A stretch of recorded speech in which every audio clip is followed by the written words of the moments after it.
नमस्कार दोस्तों, life changing video books में आपका स्वागत है। जब आपको लगे कि सारी संभावनाएं खत्म हो चुकी हैं तो ये याद रखें, सारी संभावनाएं खत्म नहीं हुई हैं।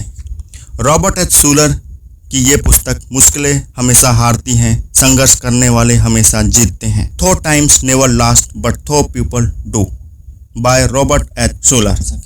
अध्याय 5, नियंत्रण और जिम्मेदारी लें। एक हानि रहित वाक्य पूरे देश में लोकप्रिय है। लोग अब सिर्फ गुड बाय नहीं कहते, वे साथ में हमेशा ये जोड़ देते हैं अपना ख्याल रखना। परंतु मेरा तर्क है कि अपना ख्याल रखना कहना गलत है। इसके बजाय कहें जोखिम लो, नियंत्रण लो, जिम्मेदारी लो। क्यों? क्योंकि जो लोग अपना ख्याल रखते हैं वे कहीं नहीं पहुंच पाते। अगर आप अपनी समस्या को सफलतापूर्वक मैनेज करना चाहते हैं तो आपको जोखिम लेने, जिम्मेदारी लेने, नियंत्रण लेने की ज़रूरत है। वैसे तो जोखिम लेना एक नियंत्रित खतरा है, परंतु जब आप जिम्मेदारी लेते हैं तो आप उस खतरे को मैनेज करते हैं। जब आप नियंत्रण ले लेते हैं तो आप अपनी समस्याओं को मैनेज करते हैं।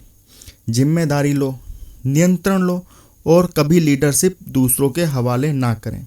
लीडरशिप से मेरा क्या मतलब है, मैं इसे एक वाक्य में आपको बता देता हूँ। लीडरशिप वह शक्ति है जो आपके सपनों का चुनाव करती है और आपके लक्ष्य निर्धारित करती है। ये वह शक्ति है जो आपके प्रयासों को सफलता की ओर धकेलती है। अब्राहम लिंकन ने एक लुहार के बारे में एक बहुत अच्छी कहानी सुनाई थी। इस लुहार ने एक लंबी गोल लोहे की छड़ गर्म कोयलों में डाली जब तक कि ये लाल सुर्ख नहीं हो गई। फिर उसने इस पर हथौड़ा चलाकर इसे तलवार के रूप में ढालने की कोशिश की। काम पूरा होने के बाद वह परिणाम से खुश नहीं हुआ, इसलिए उसने इसे दोबारा लाल सुर्ख कोयले में रख दिया। फिर उसने समतल हिस्से को चौड़ा करने की कोशिश की और इससे बगीचे का औजार बनाना चाहा, परंतु वह इससे भी खुश नहीं हुआ। उसने छड़ को फिर से कोयलों में रखा, उसे थोड़ा गोल किया और घोड़े की नाल का आकार देने की कोशिश की। यह प्रयास भी बुरी तरह असफल रहा। अंतिम विकल्प के रूप में उसने छड़ को जलते कोयले में एक बार और रखा। उसने इसे गर्म आग से हटाया और सोचा कि क्या वह इससे कुछ और बना सकता है।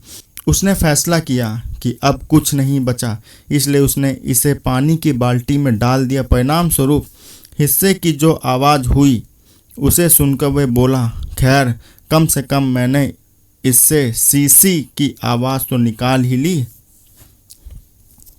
आपके सपनों को इस तरह सीसी करके बर्बाद होने की कोई ज़रूरत नहीं है। आपका जीवन आबाद हो सकता है और आपकी समस्याएं सुलझ सकती हैं, बशर्ते आप जिम्मेदारी और नियंत्रण लें और इस अध्याय में दिए गए लीडरशिप के सशक्त सिद्धांतों को सीखकर तथा उन पर अमल करके आप ऐसा कर सकते हैं। आप हैरान होंगे कि कितने सारे लीडर्स इन सिद्धांतों को नहीं जानते। इन्हें जान पाने से पहले ही वे नियंत्रण खो देते हैं और उन समस्याओं से हार जाते हैं जिन्हें वे सफलतापूर्वक मैनेज कर सकते थे। सिद्धांत 1, लीडरशिप को बाहरी शक्तियों के हवाले ना करें। किसी कंपनी में लीडरशिप हमेशा प्रेसिडेंट या बोर्ड के चेयरमैन की मेज पर नहीं होती। अक्सर शीर्षस्थ लोग अपनी लीडरशिप बाहरी शक्तियों के हवाले कर देते हैं। मैं जानता हूं कि यह सच है। कुछ साल पहले मेरा धर्म समुदाय चर्च की एक छोटी इमारत में एकत्रित होता था। अधिकांश चर्चों और कंपनियों की तरह हमने भी अपनी लीडरशिप अपनी प्रॉपर्टी तथा इमारतों के हवाले कर दी थी। चर्च का बोर्ड नियंत्रण नहीं कर रहा था, धर्म गुरु नियंत्रण नहीं कर रहे थे। लोग कह रहे थे, हम ये नहीं कर सकते, हमारे पास पार्किंग की पर्याप्त जगह नहीं है, हमारे पास पर्याप्त बड़ा सभागृह नहीं है। फिर मेरे मन में यह विचार आया, जूता पैर को नहीं बताता कि उसे कितना बढ़ना चाहिए। शरीर लीडरशिप को कपड़ों के हवाले नहीं करता। लीडरशिप को बाहरी शक्तियों जैसे प्रॉपर्टी, इमारतों, स्थान आदि के हवाले ना करें। अगर आपको पुनः निर्माण करने या दूसरी जगह पर जाने की आवश्यकता हो तो जिम्मेदारी लें और नियंत्रण लें।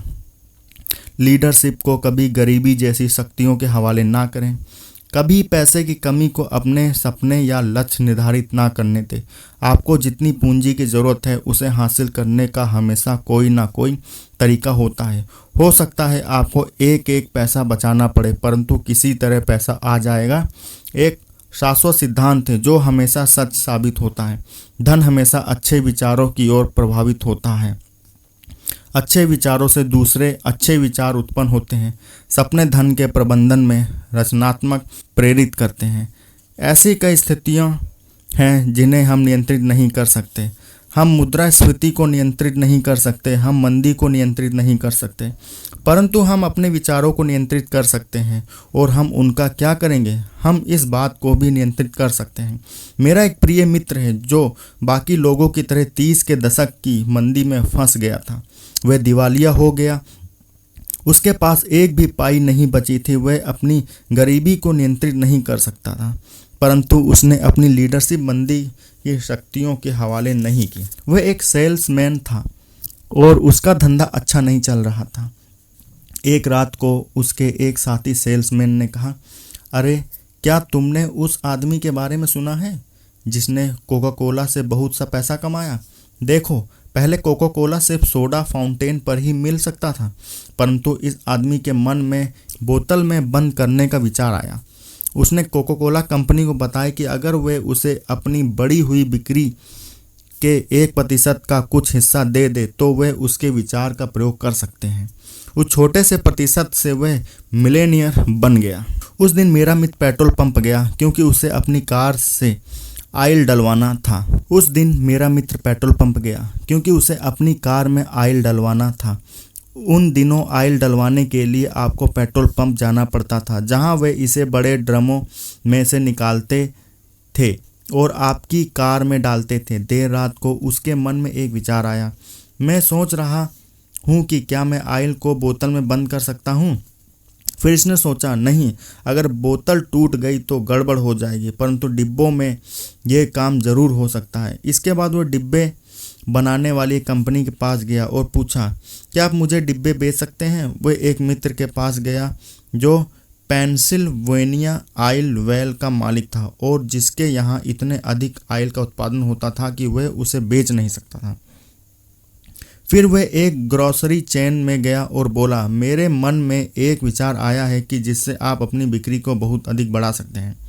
मैं आपको इसके बारे में बता दूंगा, बशर्ते आप ऑयल का हर ट्रक बिकने पर मुझे सिर्फ $75 दें। उन्होंने कहा, अच्छी बात है, आपका विचार क्या है? ऑयल को डिब्बे में बेचें, मैं आपको ये उपलब्ध करा दूंगा। कार का ऑयल डिब्बों में? हाँ, डिब्बों से भरे हर ट्रक पर सिर्फ $75 से वह भारी मंदी के दौरान मल्टी मिलियनियर बन गया। उसने इस धन का प्रयोग अपने वृहद आर्थिक साम्राज्य की नींव के रूप में किया। सिद्धांत 2, लीडरशिप को चेहरों के हवाले ना करें।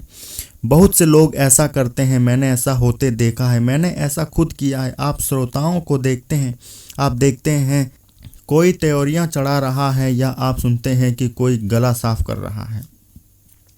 बॉडी लैंग्वेज के माध्यम से कोई ये सुझाव देता है कि वह आपका समर्थन नहीं कर रहा है।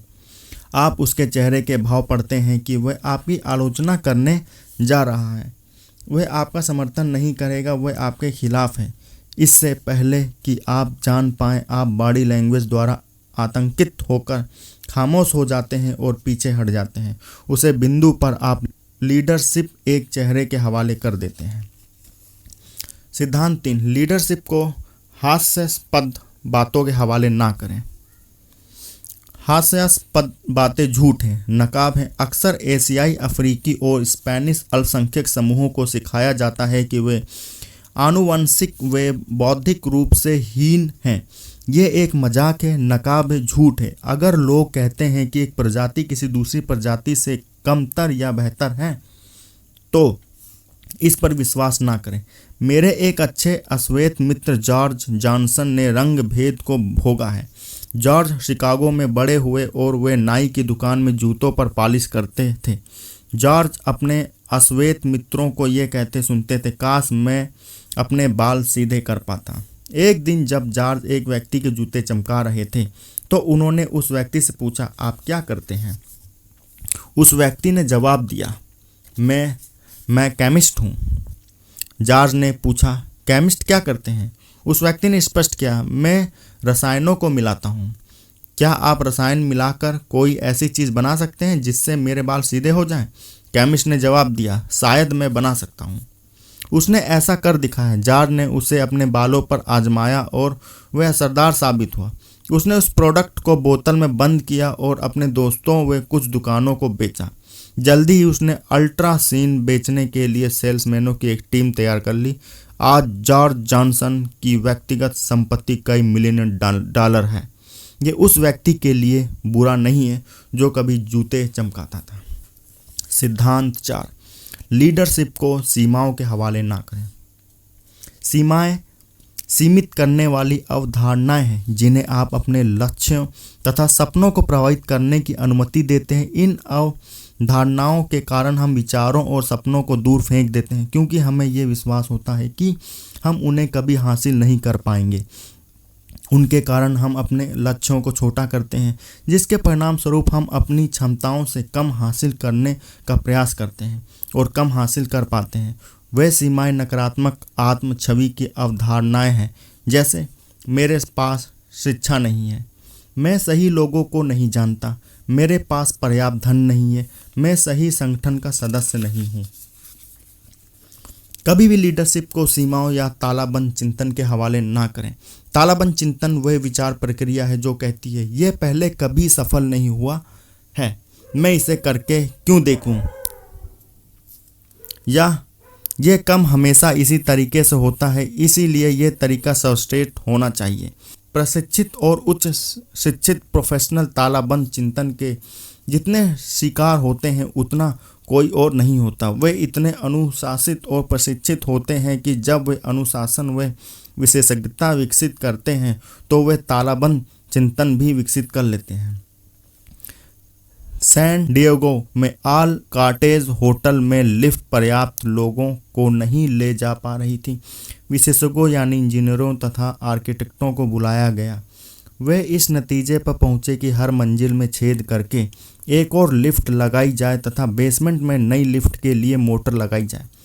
योजनाएं बनी, हर चीज़ सही हो रही थी। आर्किटेक्ट और इंजीनियर इस बारे में विचार विमर्श करते हुए लॉबी में आए। एक सफाई कर्मी वहां पर झाड़ू लगा रहा था। उसने उन लोगों को यह कहते सुना कि वे हर मंजिल पर छेद करने वाले हैं। सफाई कर्मी ने कहा, परंतु उससे तो बहुत गंदगी हो जाएगी। इंजीनियर ने कहा, वह तो होगी ही, परंतु चिंता मत करो, हम तुम्हारी मदद के लिए कुछ और सफाई कर्मी ढूंढ लेंगे। सफाई कर्मी बोला, आपको कुछ समय के लिए होटल भी बंद करना पड़ेगा, उसमें कोई दिक्कत नहीं है। अगर हमें कुछ समय के लिए होटल बंद भी करना पड़े तो हम ऐसा कर देंगे। एक और लिफ्ट के बिना अब हमारा काम नहीं चल सकता। सफाई कर्मी ने अपने हाथों में झाड़ू पकड़ी और कहा, आप जानते हैं अगर मैं आपकी जगह होता तो मैं क्या करता?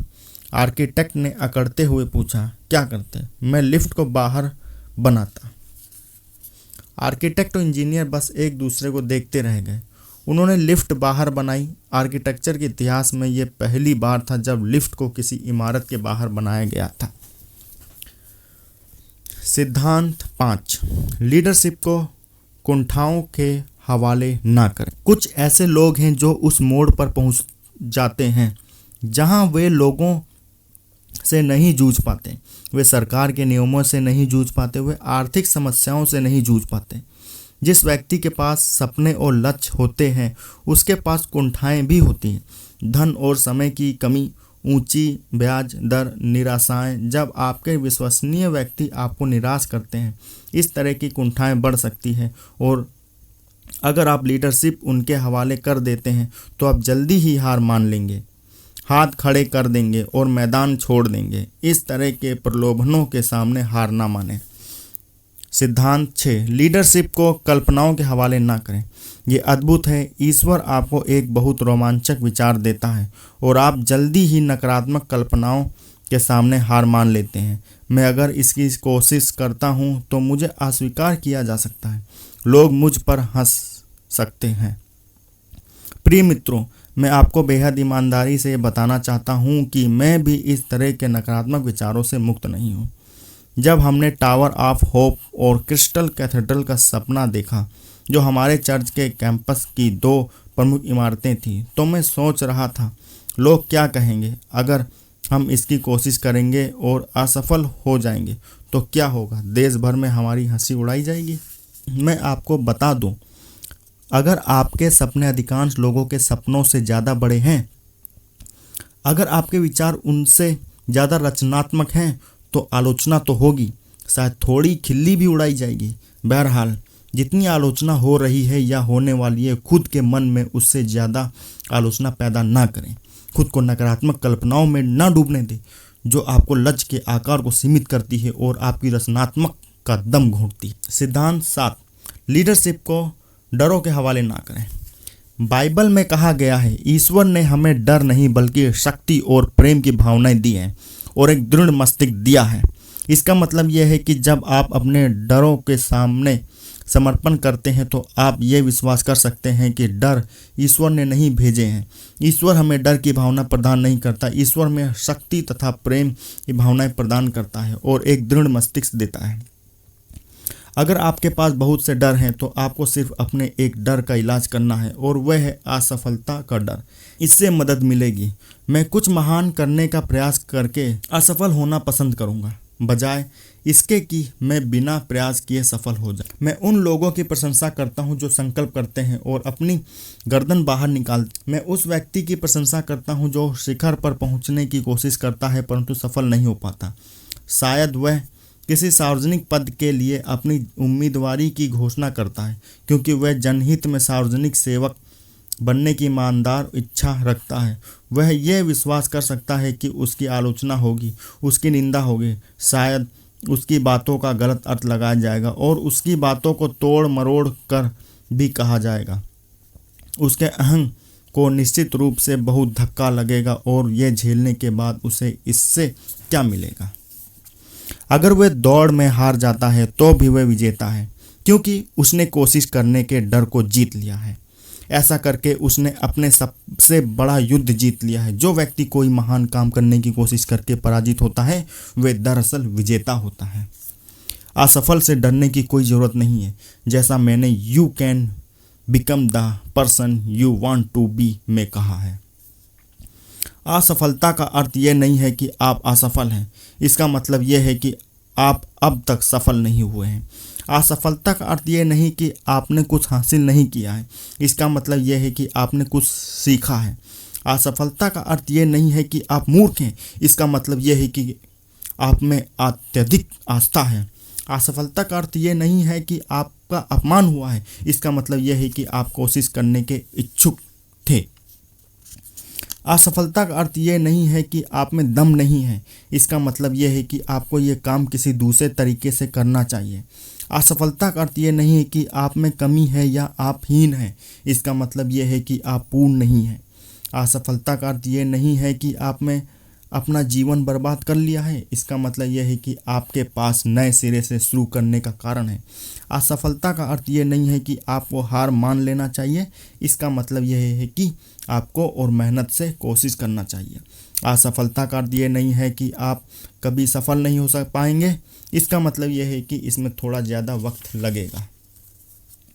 असफलता का अर्थ यह नहीं है कि ईश्वर ने आपका साथ छोड़ दिया है, इसका मतलब यह है कि ईश्वर के पास इससे बेहतर विचार है। सिद्धांत 8, लीडरशिप को थकान के हवाले ना करें। हर व्यक्ति कभी कभार थकान का शिकार हो जाता है। बेहतर होगा कि आप ये जान लें कि आप कब थके हैं और आपको कब पीछे हटना है, क्योंकि अगर आप ऐसा नहीं करेंगे तो आप कई खराब निर्णय ले लेंगे।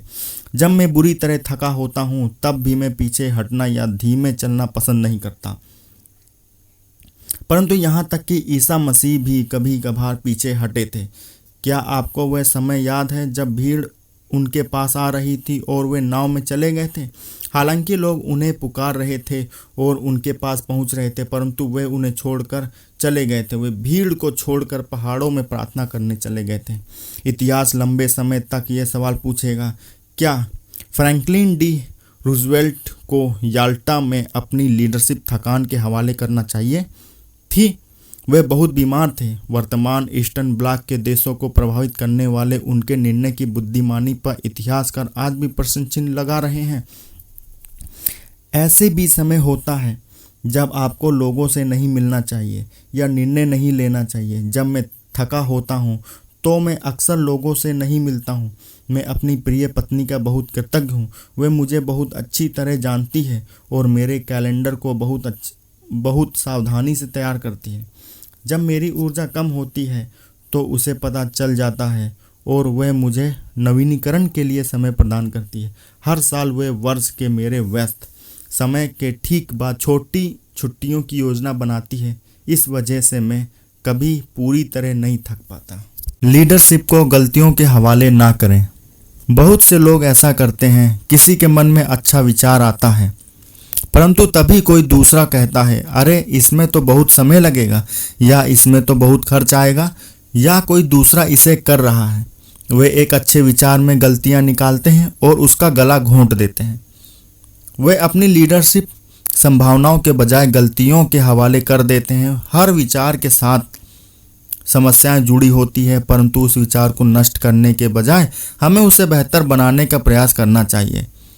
ये आश्चर्यजनक है कि अगर हम अनुमति दें तो गलतियां हमारे जीवन को किस प्रकार नियंत्रित कर सकती है। एक समस्याग्रस्त युवती मेरे पास सलाह लेने आई और बोली, मेरे जीवन में हर चीज गड़बड़ हो रही है, मैं कभी कुछ नहीं बन पाऊंगी। ये सब दरअसल मेरे माता पिता की गलती है। वे अलग अलग हो गए, मेरा परिवार बिखर गया। डॉक्टर शूलर, अगर आपके पास मेरी समस्याएं होती तो आप भी वही होते जहां आज मैं हूं। मैंने इस युवती से कहा, सुनो, मैं समझता हूं कि तुम्हारे पास समस्याएं हैं, परंतु मैं तुम्हें एक बात बता दूं, कभी भी समस्या को बहाना मत बनने दो। जब आप समस्या को बहाना बनने देते हैं तो आप लीडरशिप उस बहाने के हवाले कर देते हैं। गलतियों, कमियों और अपूर्णताओं को स्वीकार करें और फिर उनके ऊपर उठ जाएं। आप ऐसा कर सकते हैं बशर्ते आपका नज़रिया सही हो। और ये मुझे अगले सिद्धांत की ओर ले जाता है। सिद्धांत 10, लीडरशिप को तथ्यों के हवाले ना करें। आज आप जिन समस्याओं का सामना कर रहे हैं, हो सकता है वह सिद्धांत ना हो बल्कि तथ्य हो। बेरोजगारी के आंकड़े वास्तविक है। जब आप बेरोजगारी भत्ता लेते हैं तो आप इसकी वास्तविकता को पहचान सकते हैं, परंतु लीडरशिप इसके हवाले ना करें। तथ्य, आंकड़े और ब्याज दर निश्चित रूप से आपके जीवन को प्रभावित कर सकते हैं, परंतु आप ये चुन सकते हैं कि यह प्रभाव लाभदायक होगा या हानिकारक। महान निदेशक डॉक्टर कार्ल मैनिंजर ने एक बहुत बुद्धिमत्तापूर्ण वाक्य कहा है, नजरिया तथ्यों से अधिक महत्वपूर्ण होता है। आपका नजरिया सकारात्मक होना चाहिए और इसे नियंत्रित स्थिति में रहना चाहिए। खुद को तथ्यों से ना हारने दें। सिद्धांत 11, लीडरशिप को उन्माद के हवाले ना करें। बहुत से लोग तब तक नियंत्रण बनाए रखते हैं और सही निर्णय लेते हैं जब तक कि वे किसी उन्माद पूर्ण या आवेशपूर्ण स्थिति में नहीं आते। पिछले सप्ताह जब मैं पूर्व दिशा में हवाई यात्रा कर रहा था तो हवाई जहाज में एक सज्जन ने मेरी तरफ हाथ हिलाया, जैसे उन्होंने मुझे पहचान लिया हो। मैंने पूछा, क्या हम एक दूसरे को जानते हैं? उन्होंने कहा, आप मुझे नहीं जानते परंतु मैं आपको जानता हूँ। मैं आवर ऑफ पावर हमेशा देखता हूँ। मैं बैठ गया। हम में बातें होने लगी। वे बॉब मैक्लूर थे, एक एयरलाइन कप्तान। उन्होंने कहा, मैं L1011 हवाई जहाज उड़ाता हूँ। मैं 27 साल से पायलट हूँ। मैंने कहा, अगर आप 27 साल से पायलट हैं तो आपके पास कोई बढ़िया कहानी होनी चाहिए। आपके साथ होने वाली सबसे असामान्य घटना कौन सी थी? उन्होंने कहा, दूसरे विश्व युद्ध के दौरान मैं F6 हेलकैट में अकेला योद्धा था। मैं टोक्यो खाड़ी के ऊपर गोलीबारी के मिशन पर था।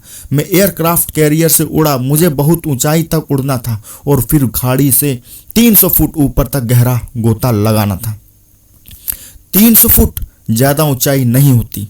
उन्होंने कहा, मैं बहुत तेज गति से नीचे आ रहा था और जैसे ही मैं उस ऊंचाई पर पहुंचा, मेरे बाएं डैन पर सीधी चोट पड़ी।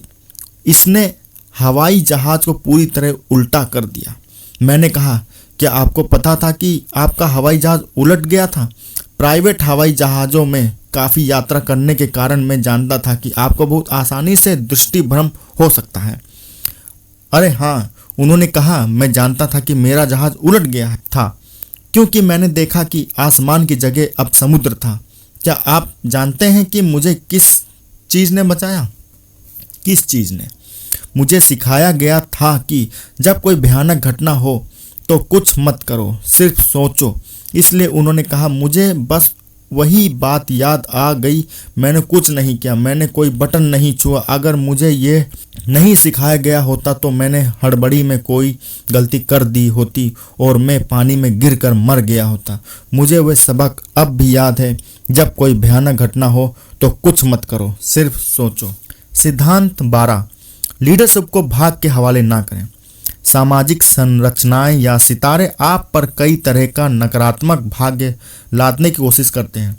मुझसे ये पूछा जाता है कि मैं किस नक्षत्र में पैदा हुआ। मैं हमेशा जवाब देता हूँ कि मैं नहीं जानता और मैं ये जानना भी नहीं चाहता। बहुत से लोग अनावश्यक रूप से अपने भविष्य को काल्पनिक तथ्यों द्वारा पूर्व निर्धारित होने देते हैं। ज्योतिष भाग्य बताने जैसा ही है और मैं भाग्य बताने वालों को पसंद नहीं करता। वे बहुत ज़्यादा नकारात्मक बातें कहते हैं। मैं एक गरीब परेशान व्यक्ति को कभी नहीं भूलूंगा जिसे ईश्वर में इतनी आस्था नहीं थी कि वह चर्च जाए। इसके बजाय वह एक ज्योतिषी के पास गया जिसने कहा, आपके भविष्य में मुझे 40 साल की उम्र तक गरीबी, दुर्भाग्य और असफलता दिख रहे हैं। इस पर उस व्यक्ति ने कहा, उसके बाद क्या होगा? भाग्य बताने वाले ने उसकी तरफ देखा और कहा, उसके बाद आपको आदत पड़ जाएगी। भाग्य बताने वाले ज्योतिषी और इस तरह के अन्य लोग खतरनाक होते हैं क्योंकि वे नकारात्मक भविष्यवाणियों द्वारा लोगों की ऐसी अचेतन या सचेतन प्रोग्रामिंग करते हैं जो उन घटनाओं के होने में योगदान देती है। कभी भी इन लोगों को अपने जीवन को नियंत्रित करने की अनुमति ना दें। सिद्धांत 13, लीडरशिप को भविष्यवाणियों के हवाले ना करें। आप ऐसे लोगों को जानते होंगे जो लगातार कह रहे हैं, स्थितियां बुरी हैं तथा वे और बुरी होने वाली हैं। ऐसे नकारात्मक और दोषदर्शी लोग हमेशा रहेंगे जिनकी यही विश्वास होता है कि समय के साथ जीवन रसातल की ओर जाएगा। मैं स्वर्गीय बियर ब्रायंट की कहानी पसंद करता हूं, जो कई साल तक अलाबामा यूनिवर्सिटी के प्रमुख फुटबॉल कोच थे। उन्होंने मुझे बताया कि बरसों पहले जब मैं टेक्सास A&M के कोच थे तो उनकी टीम को एक बड़े मैच में SMU से खेलना था। उन्होंने कहा, सभी अखबारों को कहना था कि मेरी टीम बुरी तरह हार जाएगी। उन्होंने इन शब्दों का प्रयोग किया, कुचल दी जाएगी, नेस्तानाबूद हो जाएगी, मिट्टी में मिल जाएगी। ऐसा कोई तरीका नहीं था जिससे मैं अपने खिलाड़ियों को ये नकारात्मक भविष्यवाणियां पढ़ने से रोक सकूं। इसलिए मैं मैच से पहले की रात को सोने गया और मुझे अचानक याद आया कि रिपोर्टर और खेल भविष्यवक्ता कह रहे थे, टेक्सास A&M के बियर ब्रायंट 3 या 4 टचडाउन से हारने वाले हैं। बाकी लोग 5 टचडाउन कह रहे थे। जब मैं सोया तो मेरे मन में यही नकारात्मक शब्द गूंज रहे थे। मैं आधी रात के बाद उठ गया। मैंने घड़ी की तरफ देखा, 1 बजे थे और मैं बुरी तरह आतंकित था।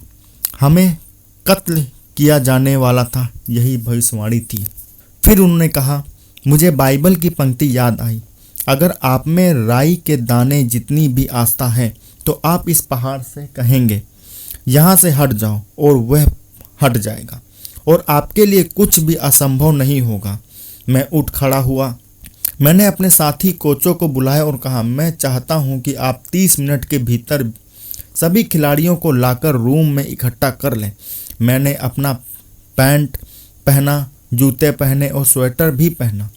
मैं कार में बैठा और उसे चालू किया। 2 हेडलाइट्स रात के अंधेरे को चीरती हुई आगे बढ़ती जा रही थी।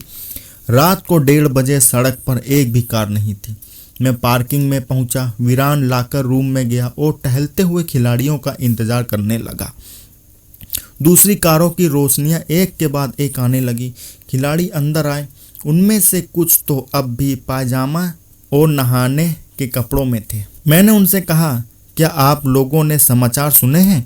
क्या आपने सुना है कि क्या भविष्यवाणी कर रहे हैं? वह कहते हैं कि हमें कत्ल कर दिया जाएगा। 4, 5 या 6 टचडाउन से हराया जाएगा। आप सबने ये सुना है।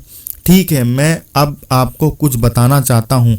ईसा मसीह ने कहा था, अगर आप में राई के दाने जितनी भी आस्था है तो आप इस पहाड़ को से कहेंगे यहाँ से हट जाओ और वह हट जाएगा और आपके लिए कुछ भी असंभव नहीं होगा। अब आप जाकर निश्चित होकर सोएं। मैंने उनसे पूछा, और मैच का परिणाम क्या रहा? उन्होंने जवाब दिया, डॉक्टर शूलर, हम मैच हार गए, परंतु सिर्फ 3 पॉइंट से। हम मैच तो हारे, परंतु हमने अपना गर्व बचा लिया। सिद्धांत 14, लीडरशिप को अपने दुश्मनों के हवाले ना करें। जब मैंने क्रिस्टल कैथेड्रल बनाने के लिए लीडरशिप संभाली तो मेरा काफ़ी विरोध हुआ। विरोध धर्म समुदाय की ओर से नहीं हुआ। उन्होंने तो परिश्रम, प्रेम और प्रार्थना द्वारा काफ़ी समर्थन दिया। मेरे शत्रु धर्म समुदाय के बाहर के लोग थे। उनकी आलोचना झेलना कठिन था। बहरहाल उस पूरी अनुभव से मैंने ये सीखा, एक भी विरोधी, शत्रु या आलोचक ने मेरी समस्या को उससे बेहतर कोई समाधान नहीं सुझाया। जल्दी ही मुझे यह एहसास हो गया कि मेरे शत्रु दरअसल मेरी समस्याओं को सुलझाने में रुचि नहीं रखते थे। वे जवाबदेह नहीं हैं। आप और मैं किसी दिन ईश्वर के सामने खड़े होंगे और हमें उसे लेखा जोखा देना होगा कि हमने क्या और क्यों किया, तथा हम कई चीज़ों को क्यों नहीं कर पाए। क्या आप जानते हैं मेरे लिए नरक जैसा अनुभव क्या होगा? ईश्वर के सामने खड़े होना और उसके द्वारा मुझे घूर बताया जाना कि अगर मुझ में अधिक आस्था होती तो मैं कितनी सारी चीज़ें कर सकता था।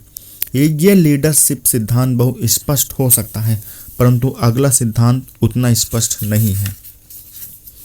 सिद्धांत 15, लीडरशिप को अपने मित्रों के हवाले ना करें। हर बार जब हम चर्च में कोई निर्णय लेते हैं तो चर्च के बोर्ड में बैठे मेरे 1 या 2 सबसे अच्छे मित्र इसका समर्थन नहीं करते हैं। मेरे वैवाहिक जीवन में भी मेरी पत्नी और मैं हमेशा सहमत नहीं होते हैं। किसी ने एक बार मुझसे पूछा था, आप 32 साल से सफलतापूर्वक विवाहित जीवन कैसे बिता रहे हैं जब आप हमेशा सहमत नहीं होते? इस सवाल का जवाब देने के लिए मैं एक पुस्तक द पॉजिटिव फैमिली का संदर्भ देता हूँ, जिसे मेरी पत्नी ने लिखा है। इस पुस्तक में वह इसका रहस्य बताती है। हमारा असहमति का एक पैमाना है। जब हम असहमत होते हैं तो हम असहमति की तीव्रता की गहराई को माप लेते हैं। हमारे पैमाने में 1 से 10 तक बिंदु हैं। पहला, सबसे निचला स्तर है, मैं उत्साहित नहीं हूँ, परंतु अगर तुम ये काम करना चाहते हो तो कर लो। यहाँ से वाक्यों की तीव्रता बढ़ती है। दूसरा, मैं इसे उस निगाह से नहीं देखती जिस तरह से तुम देखते हो, परंतु मैं गलत हो सकती हूँ, इसलिए तुम यह काम कर दो। तीसरा, मैं सहमत नहीं हूँ, मुझे यकीन है कि तुम गलत हो, परंतु मैं इसे झेल सकती हूँ, इसलिए यह काम कर दो। चौथा, मैं सहमत नहीं हूँ, परंतु मैं शांत रहूँगी और तुम्हें अपने मन की करने दूंगी। मैं इसे बाद में अपने तरीके से बदल सकती हूँ। अगले साल मैं अपने तरीके से दोबारा पेंट कर सकती हूँ, दोबारा पेपर लगा सकती हूँ, दोबारा कमरे को सजा सकती हूँ।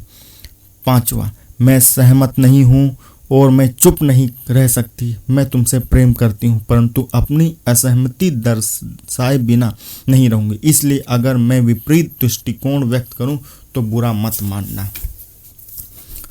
छठा, मैं सहमति नहीं देती हूँ और मैं ये प्रस्ताव रखती हूँ कि हम इस काम को टाल दें और इसे कुछ समय बाद तब करें जब हम दोनों ही अपनी स्थितियों का दोबारा मूल्यांकन करने में भावनात्मक और बौद्धिक रूप से सक्षम हो जाएं।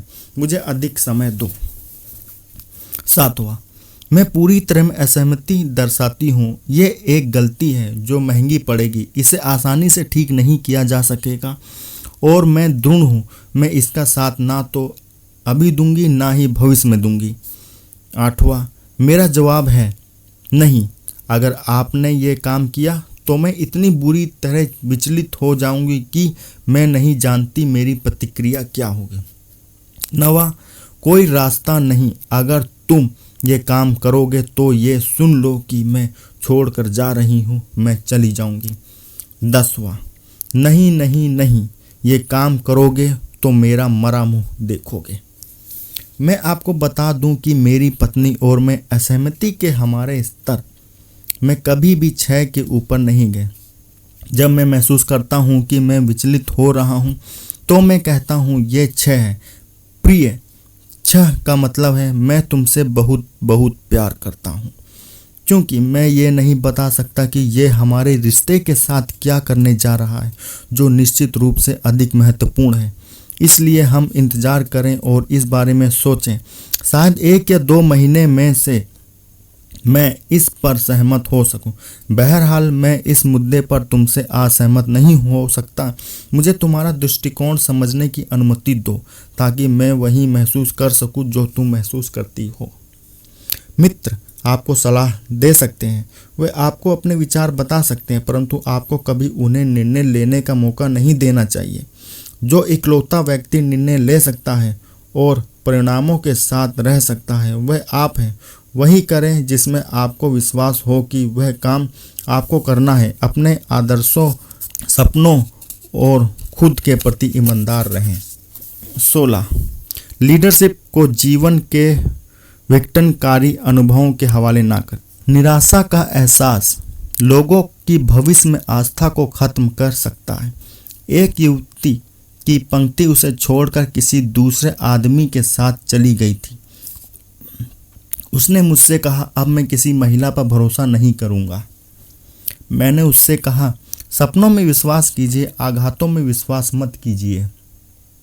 अपनी निराशा के अनुभव को अपने भविष्य को आकार देने की अनुमति न दें। मुझे एक बहुत प्रिय मित्र याद है जिसके पास एक प्यारा और सुंदर छोटा सा कुत्ता था। वह कुत्ता मर गया। मैंने उससे कहा, बेटी तुम नया पप्पी कब खरीदने वाली हो? उसने जवाब दिया, कभी नहीं। मैंने पूछा, क्यों नहीं? उसके मर जाने पर बहुत दुख होता है। अब मैं कभी कुत्ता नहीं पालूंगी। मैंने कहा, बेटी आप निराशा के सामने समर्पण नहीं कर सकती। आप दुख, चोट, दर्द और जीवन के विघटनकारी अनुभवों को अपने भविष्य के निर्णयों को नियंत्रित नहीं करने दे सकती। सिद्धांत 17. लीडरशिप को जीवन के दुखद अनुभवों के हवाले ना करें। मैंने इस चर्च में ऐसे परिवार देखे हैं जिन्होंने इतने बुरे अनुभव झेले हैं जिनसे दूसरे टूट गए होते हैं। इन परिवारों में से एक है वॉन एलन परिवार। एड और जीन दोनों ही अब इस दुनिया में नहीं है। वे कम उम्र में ही गुजर गए।